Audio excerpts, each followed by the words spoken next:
서 13장 16절 한 구절입니다. 우리 같이 한 목소리로 읽겠습니다. 시작. 오직 선을 행함과 서로 나누어 주기를 잊지 말라.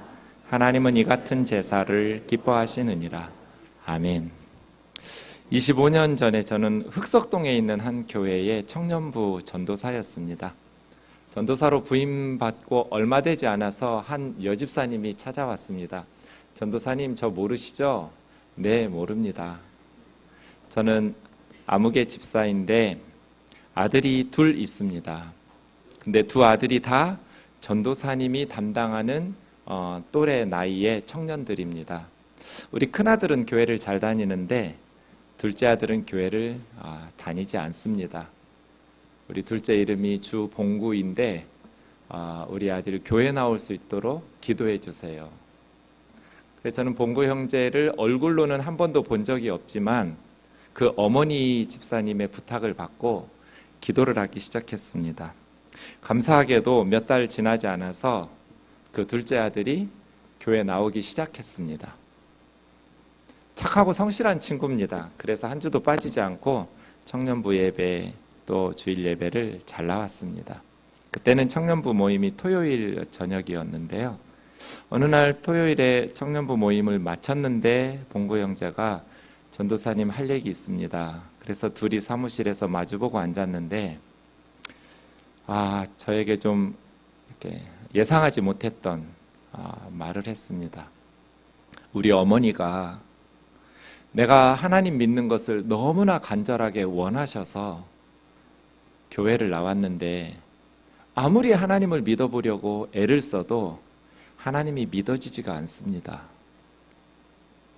하나님이 믿어지지도 않는데 매주 이렇게 교회 나오는 것이 너무 의미 없는 일인 것 같아서 이제 그만 나오려고 합니다.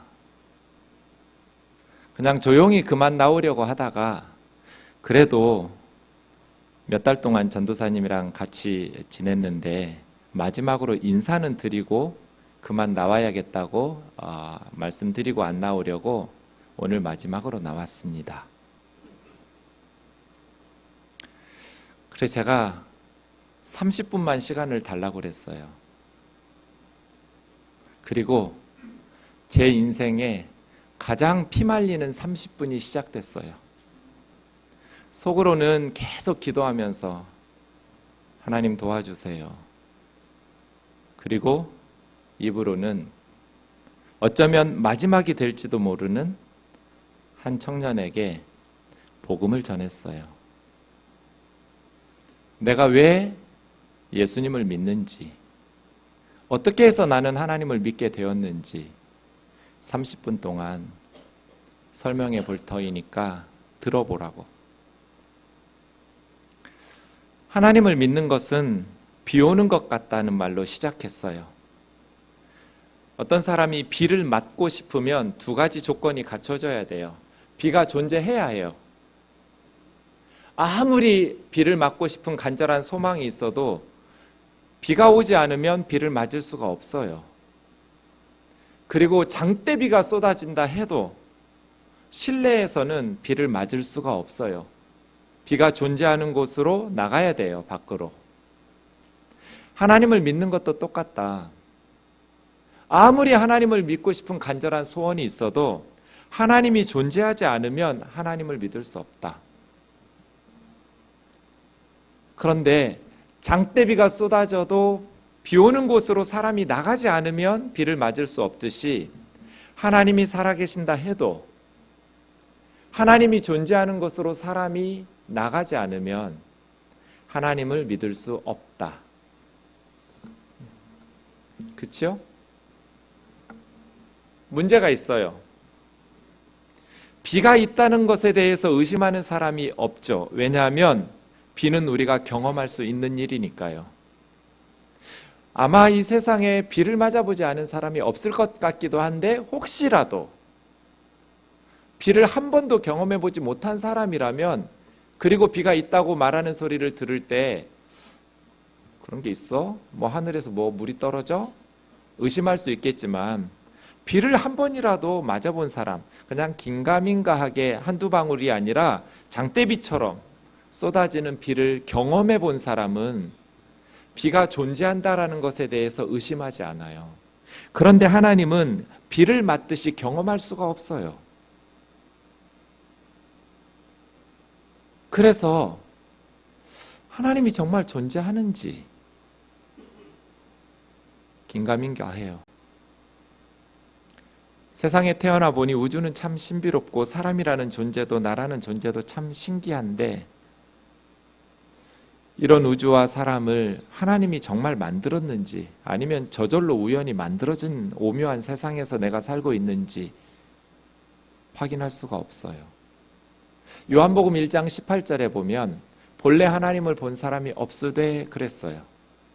공동번역으로 좀 쉽게 말하면 일찍이 하나님을 본 사람은 없다. 비는 보니까, 맞았으니까, 시각적으로, 청각적으로, 촉각적으로 경험하니까 비는 존재한다고 믿죠. 확신해요. 그런데 하나님은 시각적으로, 청각적으로, 촉각적으로 경험할 수가 없어요. 본 사람이 없어요. 어떻게 믿을 수 있어요? 요한복음 1장 18절 그 다음 말씀, 본래 하나님을 본 사람은 없지만 아버지 하나님 품속에 있는 독생하신 하나님이 나타내셨느니라. 저 말이 무슨 말인지 좀 쉽게 공동번역으로 다시 읽어보면, 일찍이 하나님을 본 사람은 없다. 그런데 아버지의 품 안에 계신 외아들로서 하나님과 똑같으신 그분이 하나님을 알려주셨다. 그분 예수. 이렇게 말하고 있어요. 하나님은 예수님을 세상에 보내셔서 하나님을 알려주셨어요. 지적인 자살을 할 필요가 없어요. 하나님을 믿기 위해서. 하나님을 믿기 위해서 기적적인 체험을 해야만 되는 것도 아니에요. 누구나 믿을 수 있어요. 증거가 너무나 분명하니까요. 믿지 않는 것이 이상한 거예요. 하나님은 예수님을 세상에 보내셔서 장대비를 쏟아 부으셨어요. 그냥 한두 방울이 아니에요. 예수 사건은. 폭우예요. 폭우. 예수, 그가 누구기에? 그래서 이 시간 사탄의 거짓 메시지가 아닌 하나님께서 자신이 존재하신다라는 것을 가르쳐 주신 장대비 예수 그리스도에게로 나아가는 시간 되기를 원합니다. 하나님이 없다라고 단정짓기 전에 하나님의 말씀을 들어보고 정말 하나님이 믿을 수 없는 분인지, 그분이 살아계신 분인지를 확인하고 선택하는 저희들이 되기를 원합니다. 성경의 기독교는 저런 식입니다. 예수는 하나님이라고, 하나님이 사람으로 오신 분이라고. 멀쩡한 사람이 저런 말을 하면 미친놈이죠. C.S. 루이스라는 사람이 있습니다. 옥스퍼드 대학의 교수였습니다. 나니아 연대기라는 유명한 책을 쓴 분입니다. C.S. 루이스가 쓴 순전한 기독교라는 책에 이렇게 말했습니다. 인간에 불과한 어떤 사람이 예수와 같은 주장을 했다면 그는 결코 위대한 도덕적 스승이 될 수 없다. 마치 삶은 계란이 나라고 나는 삶은 계란이야 이렇게 말하는 사람처럼 그 사람은 정신병자다. 아니면 그 이하의 수준의 어떤 정신병자거나 아니면 지옥의 악마일 것이다. 여러분은 선택을 해야 한다. 예수님을 하나님의 아들이었고 지금도 하나님의 아들이라고 말하든지 아니면 미치광이거나 그보다 못한 어떤 바보 같은 인간이라고 말해야 한다. 당신은 그를 바보로 여기고 그의 입을 틀어막을 수도 있고 악마로 여겨서 침을 뱉고 죽일 수도 있다. 아니면 그 발 아래 엎드려 하나님 아들이라고 또 나의 주님이라고 부를 수도 있다. 그러나 위대한 인류의 스승이니 어쩌니 하는 선심성 헛소리는 그만두어라. 예수를 하나님의 아들이라고 나의 주 나의 하나님이라고 부르지도 않으면서 아니면 정신병자나 미치광이나 지옥의 악마라고 정죄하지도 않으면서 위대한 인류의 스승이니 어쩌니 하는 선심성 헛소리에 편승하지 마라.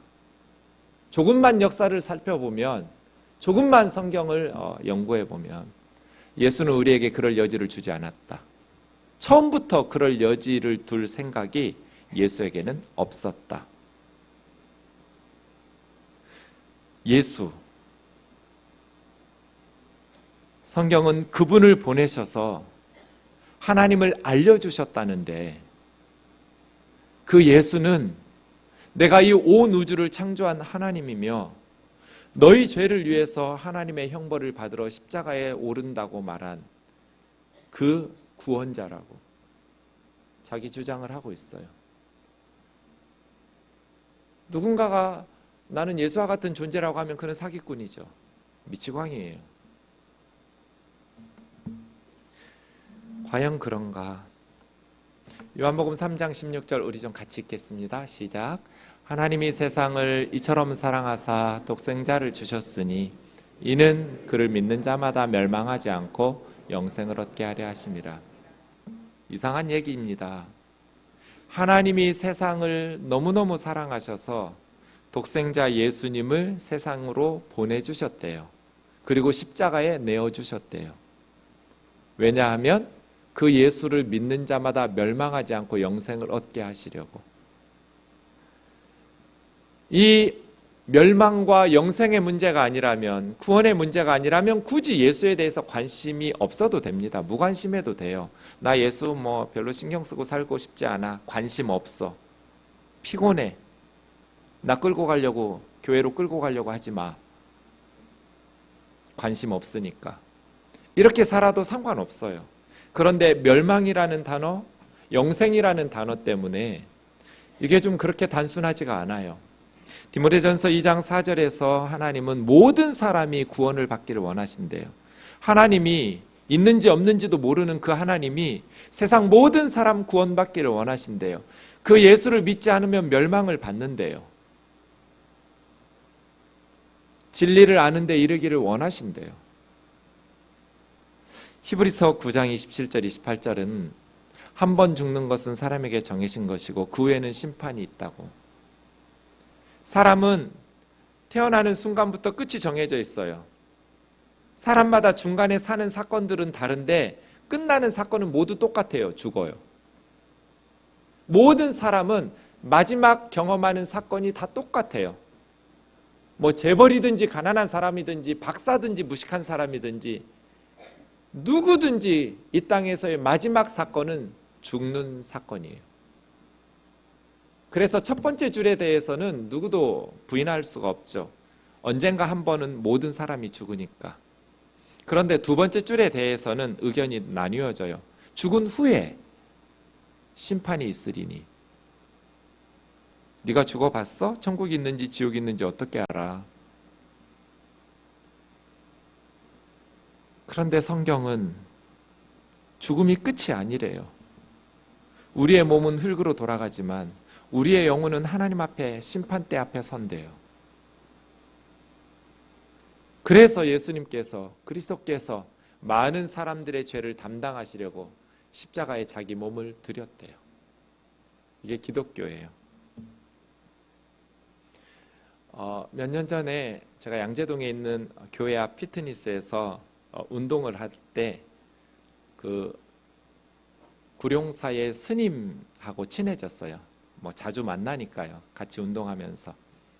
어느 날 스님이 옷 갈아입으면서 목사님 좋겠어요 그러더라고요. 왜요? 그랬더니 목사님은 성경 한 권만 연구하면 되지 않냐고. 우리 불교는 성경보다 두꺼운 경전이 수도 없이 많다고. 너무나 심오한 종교라서 너무 어렵다고. 그래서 제가 심오해서 좋으시겠어요? 그랬어요. 비아냥거린 거 아니에요. 진심으로 저는 불교를 심오한 종교라고 생각해요. 그런데 우리 기독교는 너무나 쉬워요. 어렵게 머리 싸매고 공부할 것도 없어요. 제가 믿는 것이나 유치원에 다니는 아이들이 믿는 것이나 똑같아요. 학교 안 다녀도 다 알을 수 있어요. 하나님이 이 세상 사람들을 너무너무 사랑하셨대요. 너무너무 사랑해서 이 세상 사람들 모두 다 구원받고 천국 가기를 원하시는데 이 세상 모든 사람들이 다 죄를 짓고 산대요. 죄를 지으면 세상에서도 벌을 받잖아요. 착한 일 했다고 죄 지은 걸 용서해 주지는 않아요. 벌금을 내든지 감옥에 가든지. 하나님도 그런 분이래요. 이 세상 사람들의 죄의 문제를 심판하시는데 사람들을 사랑하니까 그 죄 졌다고 해서 지옥에 보내고 싶지 않으신 하나님은 죄 없는 예수님을 보내셨대요. 하나님의 아들을 사람의 모양으로 보내주셔서 세상 모든 사람들의 죄를 예수님에게 덮어씌워서 벌거벗겨서 십자가에서 못 박아 죽였대요. 그렇게 예수님에게 진노하시면서 심판하셨대요. 그리고 누구든지 그 예수님을 믿으면 죄를 용서받고, 예수님이 죄값을 다 치러내 버렸으니까 용서받고 구원을 얻는데요. 그게 기독교의 전부예요. 심오할 것도 어려울 것도 없어요. 옷 갈아입으면서 제가 다 설명했어요. 오랜 시간이 걸릴 필요도 없어요. 누구나 할 수 있어요. 많은 돈이 필요한 것도 아니에요. 많은 지식이 필요한 것도 아니에요. 예수님을 믿고 천국에 가는 건 누구에게나 할 수 있는 방법이에요. 돈 주고 간다면 가난한 사람들은 천국에 못 갈 거예요. 시험 봐서 간다면 지혜롭지 못한 어리석은 사람은 천국에 못 들어갈 거예요. 그러나 예수님을 믿는 건 누구나 할 수 있어요. 하나님은 모든 사람이 구원받기를 원하셔요. 그래서 그의 아들 예수 그리스도를 십자가에 내어주셨어요. 기독교는 두 가지 사실을 묶어서 복음이라고 말해요. 복된 소리. 첫 번째는 예수의 십자가 사건, 두 번째는 예수의 부활 사건. 이 두 가지를 오늘 좀 생각해 보려 하는데요. 십자가, 정말 예수는 십자가에서 죽었는가? 정말 예수가 십자가에서 죽으셨는가? 어떤 사람들은 말해요. 예수는 십자가에서 죽은 게 아니라 어떻게 사람이 죽었다면 다시 살아날 수가 있냔 말이에요. 잠시 십자가에서 기절했다는 거예요. 기절론이에요. 떼약볕에서 피가 흐르면서 쏟아져 내리니까 잠깐 의식을 잃고 기절했다가 서늘한 무덤에 가서 다시 살아났다는 거예요. 그렇지 완전히 죽었다가 부활한 게 아니라고. 또 어떤 사람들은 이슬람 무슬림들이 그렇게 말하는데요. 코란 때문에. 예수 비슷한 사람들이 죽었는데 십자가에서 예수의 제자들이 예수가 죽었다고 속였다는 거예요. 예수는 실제로 죽은 게 아니다. 십자가에서 달린 적이 없어요. 예수 시대에는 많은 사람들이 십자가에서 처형을 당하는데 예수의 제자들이 예수와 비슷한 사람이 처형당하니까 우리 선생님이 죽으셨다라고 거짓말했다는 거예요. 예수는 실제로 십자가에서 죽은 적이 없다. 과연 그런가? 그렇지 않아요. 어떤 역사적 사건을 살펴볼 때 중요한 것은 그 역사적 사건이 일어난 가장 가까운 시기에 사람들의 증언을 검토해 봐야 돼요. 1차 자료가 학문을 하는 사람들에게는 가장 중요한 자료예요. 그 1차 자료를 보고 베껴 쓴 2차 자료, 3차 자료는 신뢰도가 더 떨어져요. 후대로 갈수록 변형될 가능성이 높으니까요. 예수 사건도 마찬가지예요. 예수님이 십자가에 죽으신 사건이 그 시대에 있었던 사람들의 증언이 중요해요. 코란같이 600년도 더 지난 후에 쓰여진 책들은 신뢰도가 떨어져요. 그런데 예수의 십자가 처형이야말로 거의 유일하게 학계에서 만장일치하는 내용이에요. 이것은 예수님을 믿는 학자들 말이 아니에요.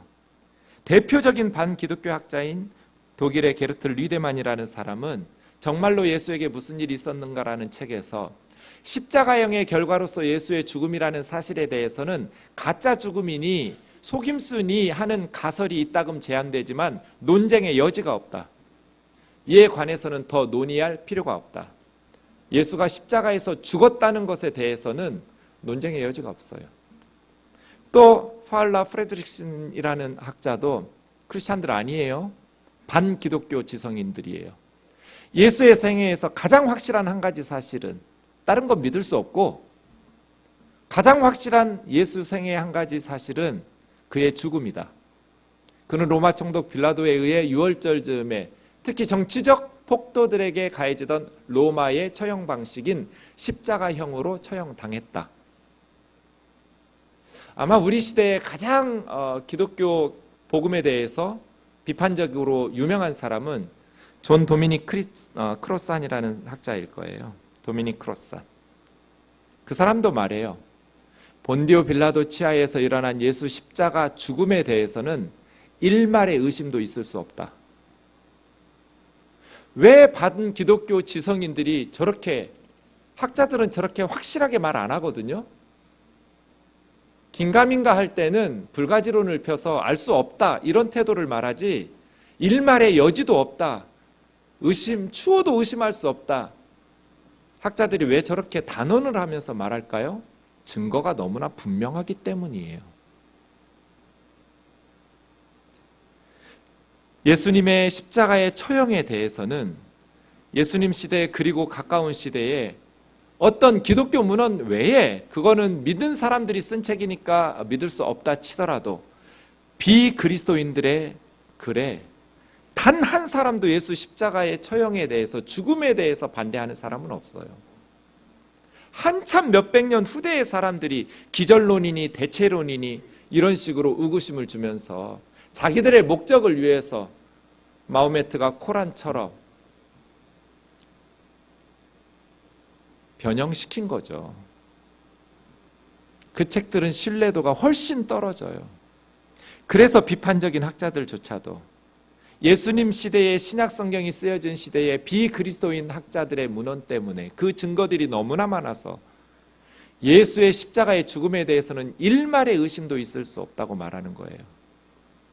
요세푸스니 타키투스니 스웨로니토스니 비기독교 역사가들의 문헌에 예수의 십자가의 처형은 너무나 분명한 사실로 기록되어 있기 때문이에요. 예수는 정말로 십자가에서 죽으셨는가? 죽었어요. 이 점에 대해서는 만장일치예요. 거의 후대의 학자들이, 극소수의 사람들이, 특히 무슬림 학자들이 알라신의 계시 해가면서 코란 때문에 딴소리 하는 거예요. 그런데 그렇게 말하는 것, 족보를 찾아보면 다 이유가 있어요. 영지주의 때문이에요. 영지주의는 영은 선하고 육은 악하다고 봤기 때문에 예수님 같은 분이 영으로 오셔야지 육을 입고 악한 모습으로 오실 리가 없다. 이런 초대교회 영지주의적 문헌들의 영향으로 마호메트가 예수가 진짜로 십자가에서 육적으로 죽은 게 아니다, 비슷한 사람이 죽었는데 제자들이 예수 죽었다고, 십자가 죽었다고 거짓말한 거다라고 쓴 거예요. 그러나 어떤 지성인도, 어떤 비판적 학자도 예수의 십자가의 처형에 대해서 의심하지 않아요. 죽었어요. 고린도전서 1장 18절에 사도 바울은 십자가의 말씀은 멸망하는 자들에게는 미련한 것이라고 그랬어요. 여러분 생각해 보세요.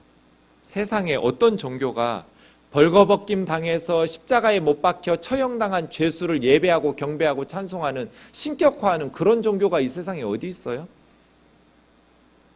사람들의 손에 의해서 십자가에서 처형당한 죄수, 사형수를 예배하고 경배하는 종교, 이 십자가의 말씀은 이런 미련한 놈들 같으니라고, 너무나 미련한 짓처럼 들려요. 그러나 구원을 받은 우리에게는 하나님의 구원의 능력이라고. 이게 십자가예요. 두 번째, 예수님은 정말로 부활하셨는가? 예수님이 십자가에서 죽으셨다는 것에 대해서는 학자들이 거의 만장일치라는데 예수님의 부활에 대해서는 의견이 갈려요.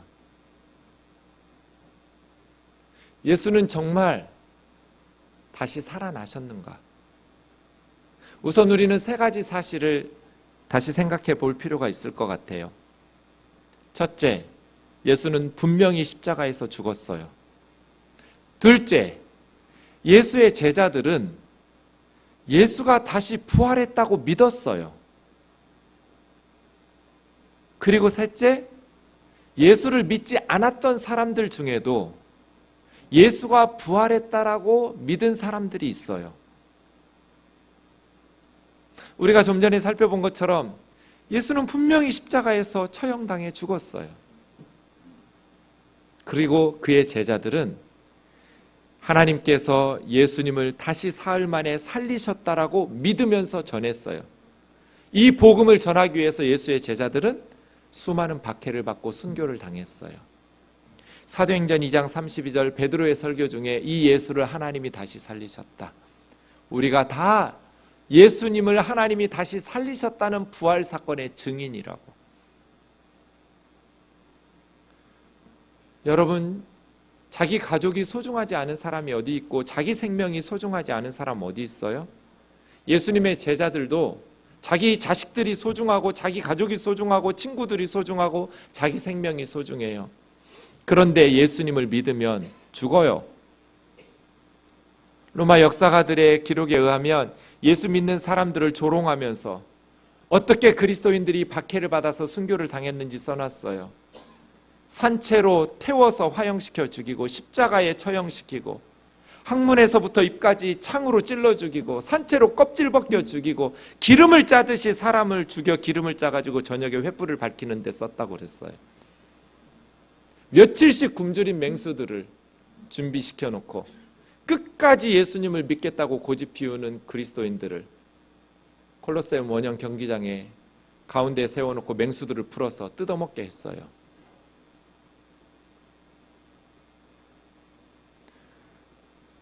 내가 전해준 예수님을 믿으면 죽는데 자식에게 복음을 전하고 싶은 아비가 어디가 있어요?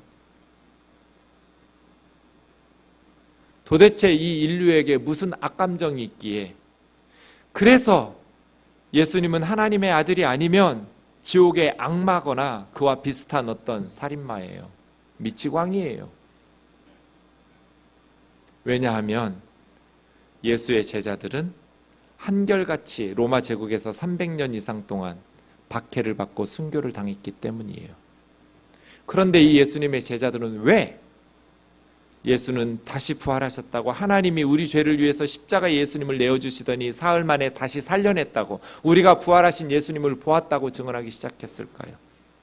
그것을 증언해서 자기들에게 돌아오는 세상적인 이득이 아무것도 없어요. 오히려 박해와 죽음이 기다리고 있는데 예수의 제자들은 왜 예수의 부활을 전하기 시작했을까요? 부활하신 주님을 보았기 때문이에요. 부활하신 예수님을 만났기 때문이에요. 다른 것으로는 설명이 안 돼요. 하나님께서 예수님을 죽음에서 다시 살리신 것처럼 내가 죽으면 끝이 아니고 하나님께서 예수님처럼 나도 다시 살려주실 것이라는 확신이 있었기 때문이에요. 부활하신 주님을 경험한 제자들은 생명을 걸고 복음을 전하고 눈에 넣어도 아프지 않은 자식들이 예수님을 믿고 그렇게 처형을 당하고 맹수의 밥이 되어간다 할지라도 그것이 끝이 아니고 예수님처럼 하나님께서 우리도 다시 살려주실 것을 믿었기 때문이에요. 죽음이 끝이 아니라는 것을 예수님에게서 보았기 때문에 하나님께서 예수님을 다시 살리시듯 우리도 다시 살려주실 것이라는 확신이 제자들에게 있었기 때문이에요. 그 천국의 확신, 부활의 소망이 없었다면 제자들은 그런 삶을 선택하지 않았을 거예요. 세 번째로 예수님을 믿지 않았던 사람들 중에도 예수님의 부활을 믿은 사람들이 있어요. 대표적인 사람이 예수님의 동생들이에요. 마가복음 3장 21절에 보면 예수님의 동생들은 예수님 공생애 동안에 예수님이 미쳤다고 그랬어요. 요한복음 7장 5절에도 예수님의 동생들이 형제들이 예수님을 믿지 않았어요. 십자가에 달릴 때까지 예수님의 친족들, 예수님의 동생들은 예수님을 하나님의 아들로 믿지 않았고 미쳤다고 생각했고 하나님의 아들이라고 메시아라고 생각하지 않았어요. 그런데 그 예수님의 동생 중에 한 분이 야고보서를 썼어요. 예수님 친동생이에요. 야고보서 편지를 쓰면서 주 예수 그리스도의 종 야고보라고 써요. 이 야고보는 예수님의 동생이라고 쓰지 않고 주 예수 그리스도의 노예라고, 나는. 그러면서 그 예수 그리스도의 복음을 증언하다가 돌에 맞아서 순교를 당해요. 기도를 너무 많이 해서 낙타 무릎처럼 굳은 살이 박혔다고 해서 낙타 무릎이라는 별명을 가진 그러한 사도가 예수님의 동생 야고보예요. 어떻게 예수님의 동생은 미쳤다고 생각했던, 형님이 하나님의 아들이라고 믿지 않았던 그가 돌에 맞아서 순교를 당하면서 예수님의 제자가 되고 종이 되고 예수님의 복음을 증거하는 복음 전도자가 되었을까요? 성경은 부활하신 주님이 야고보에게 나타나셨다고 말씀하셨어요. 부활 때문에 변한 거예요. 믿지 않았던 사람들이, 유다서를 쓴 유다도 예수님 친동생이에요. 미쳤다고 생각했어요. 예수님 믿지 않았어요. 그런데 예수님을 위해서 복음을 전하는 전도자들이 됐어요. 왜? 그들은 부활하신 주님을 만났다고 말했어요. 우리가 오늘 살펴볼 사람은 사도 바울이에요. 사도 바울은 예수님의 복음을 전하다가 체포를 당해서 재판을 받았어요. 사도행전에는 3번 사도 바울이 재판받는 장면을 서술하고 있어요. 사도행전 26장 4절부터 보시면 예수님 믿기 전에 자기 생활을 재판 과정에서 말하고 있어요. 내가 처음부터 내 민족 유대 이스라엘 민족과 더불어 예루살렘에서 젊었을 때 어떻게 생활했는지는 유대인들이 다 아는 내용입니다. 바울은 유명한 사람이었어요. 그냥 대충 알려진 사람이 아니에요. 유대인들이 다 압니다. 일찍부터 나를 알았으니 유대인들에게 찾아가 보시면 내가 어떻게 살았는지 다 증언해 줄 것입니다. 나는 우리 종교의 가장 엄한 파인 바리새파 출신입니다. 그리고 나는 6절이요. 하나님이 우리 조상들에게 약속하신 것 때문에 지금 이 자리에서 재판을 받고 있습니다. 왜 하나님이 죽은 자를 다시 살리신다라는 것을 하나님이 그것도 못하는 무능한 분이라고 믿으십니까? 하나님께서 온 우주를 지으신 그분이 죽은 사람 살리는 것쯤 왜 못하신다고 생각합니까? 라고 말하면서 자기 이야기하는데, 나도 지금 당신들과 똑같은 과거에 나는 그런 사람이었습니다. 예수 믿는 사람들을 박해하고 죽여야 된다고 생각했던 사람입니다. 예수의 이름은 대적해야 되고, 그래서 많은 성도들을 잡아다가 감옥에 가두었고, 내가 예수 믿는 사람들을 죽여야 된다라고 재판할 때 찬성 투표했던 사람이고, 심히 예수 믿는 사람들에 대해서 격분하면서 외국까지 쫓아다니면서 예수 믿는 사람들을 잡아다가 감옥에 가둔 사람입니다. 나도 과거에는 당신들과 똑같았던 유대인입니다. 박해자였습니다.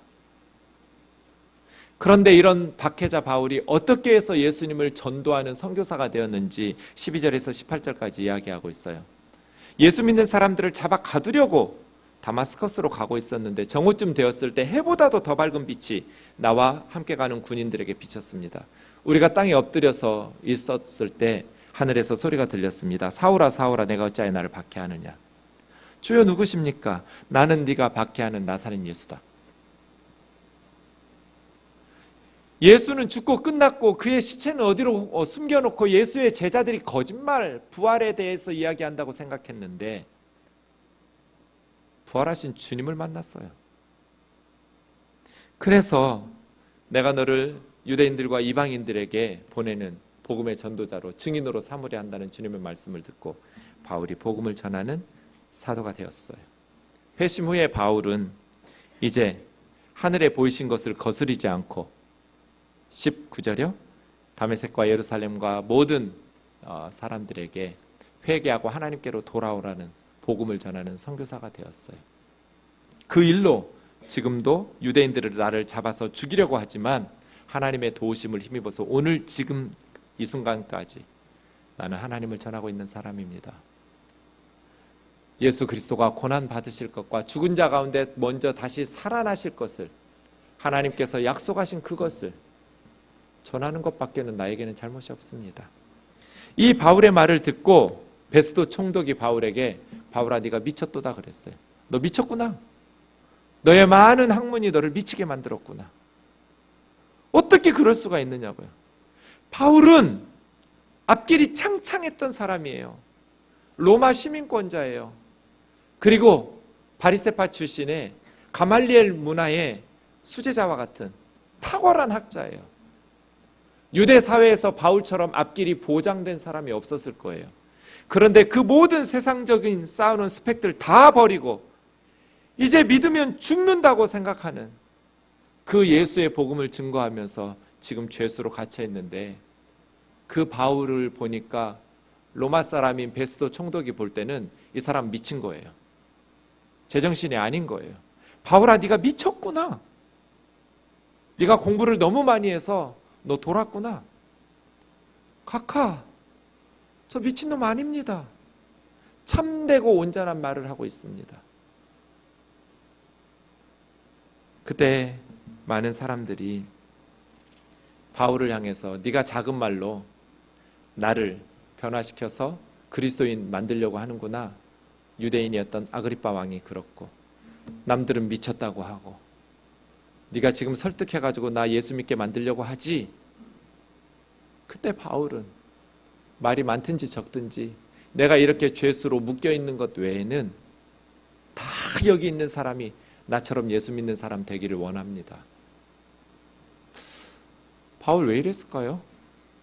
예수님 믿지 않았던 사람이에요. 제자가 아니었어요. 박해하던 사람이에요. 심히 격분해서 예수 믿는 사람들을 잡아 가두고 죽이는 사람이었어요.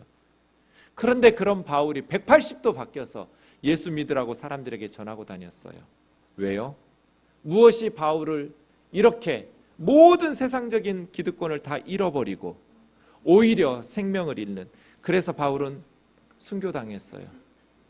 정말 미친 사람이에요. 우리는 무엇에 미쳐 있을까요?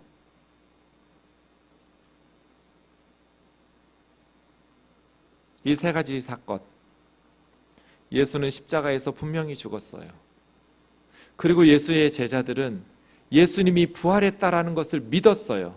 자기들이 증인이라고 말하면서 그 부활을 전하기 위해서 죽임을 당했어요. 그리고 예수님을 믿지 않았던 사람들 중에도 대표적으로 사도 바울 같은 사람은 예수의 부활을 증거하면서 순교를 당했어요. 이러한 사실들을 통해서 우리는 뭔가 일어났다라는 것을 알 수 있어요.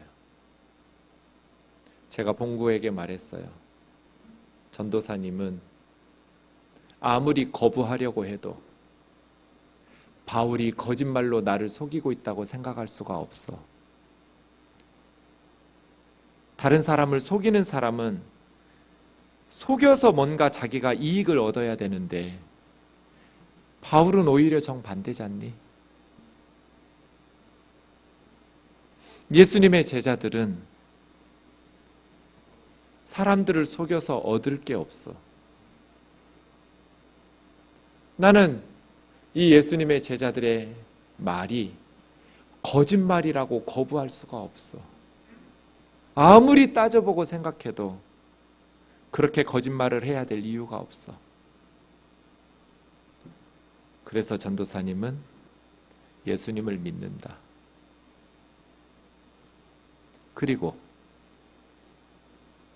그 예수님이 나를 사랑하셔서 내 죄 때문에 십자가에서 죽으신 것을 믿는다. 나를 그렇게 사랑하는 예수님이 계시는 천국에 나 가고 싶다. 좋은 곳이기 때문에 가고 싶은 것이 아니라 나를 그토록 사랑하시는 분이 계시기 때문에 가고 싶다.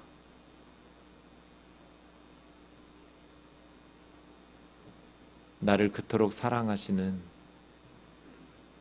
그 주님하고 살고 싶기 때문에 나는 천국에 가고 싶다.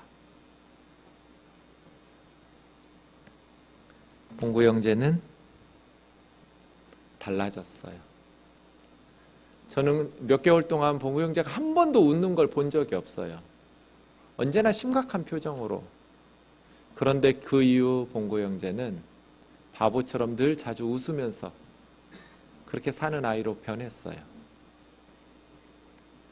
예수님이 나를 정말 그렇게 사랑했냐고. 예수님이 정말 나를 그렇게 사랑해서 십자가에서 죽으셨냐고. 그럼 나 계속 교회 다니겠다고.